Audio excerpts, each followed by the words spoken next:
kain ng mais sa tanghalian. Ito, isang piraso lang to siya. Yung isa naubos ko na. Naubos ko na yung kalahati. Ito na lang yung naiwan. Ang sarap. Sweet siya. Sweet corn. May bagong na-discovery ako ngayon. Papakita ko sa inyo kung ano yung na-discovery ko dito sa bahay. At saka, tulog na tulog pa kasi yung bata. Tapos, may nilagay siya sa kanyang pinto. O, diba? Parang ano lang, parang social kasi yung bata namin dito. Ito yung nakita ko sa kanyang pintuan. O, makikita nyo dito. Please, do not disturb. O, parang hotel. Iwan ko kung bakit nilagay niya doon sa kanyang pintuan. Natatawa talaga ako nito nung nakita ko to. At saka, please do not disturb pa yung nilalagay niya doon. Tsaka, tulog na tulog pa kasi siya ngayong oras. Naglabadami kasi ako kahapon. So, hindi ko pa natapos na kinuha dito sa washing. Ngayon, tatapusin ko. Pero dry na to siya.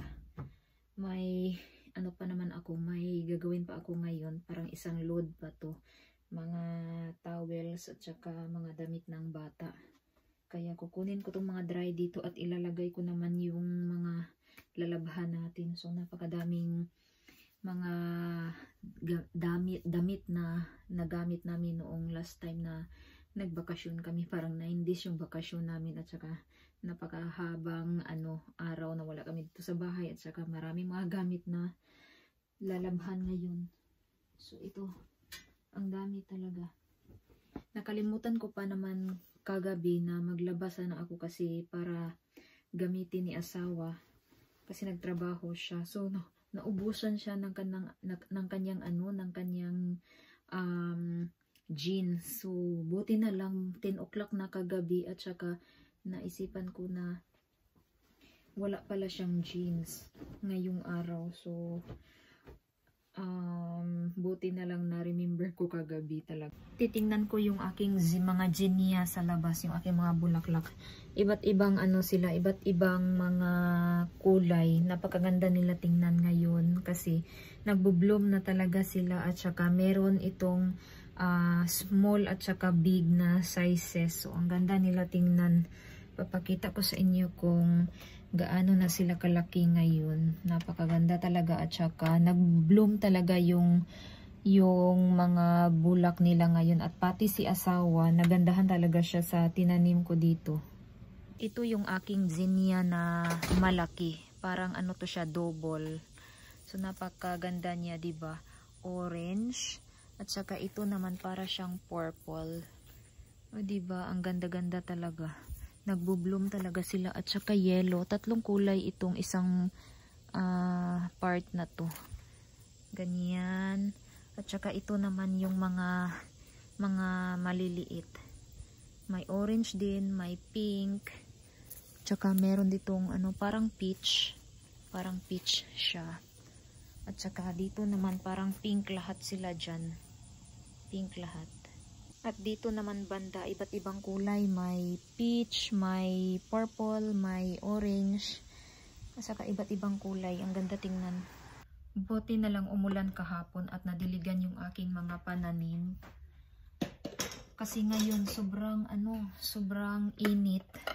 Napakainit talaga ngayon dito. At nakasipsip ng mga tubig kahapon yung aking mga pananim. Hindi pa kasi ako nakapag-harvest ng aking mais. Nakapag-harvest ako nung pumunta kami sa aking biyanan kasi binigyan ko siya. First harvest ko yun ng aking mais. At saka kailangan pa din talaga ng tubig yung aking mga pananim. Kasi init na init talaga ngayong araw na to. At hindi na ako magdidilig kasi umulan kahapon. Tamang-tama din na uminit ngayon. Nakasipsip sila ng tubig kahapon. At yun talaga yung pinaka-importante na yung mga pananim, madidiligan sila. So, mamaya siguro maglinis ako kasi yung aking mga onion, may mga maraming mga damo. So, kailangan ko, parang hindi ko na makita yung aking mga onion. Ang daming mga damo doon. natabunan na sila ng mga damo. Ang daming damo at saka tumutubo talaga sila lalo na pag medyo umulan. Kaya sisilipin ko mamaya yung aking mga pananim. Ang daming dumi dito sa pool. Try natin ilinis. Maglinis-linis tayo. Wala kasi akong magawa doon sa loob ng bahay. Kaya lumabas tayo dito at sapyaw-sapyaw dito sa mga dumi. Medyo marami ng dumi dito. Ayan. Dito lang naman sila sa ibabaw, yung mga ants. Maraming mga ants. Oh.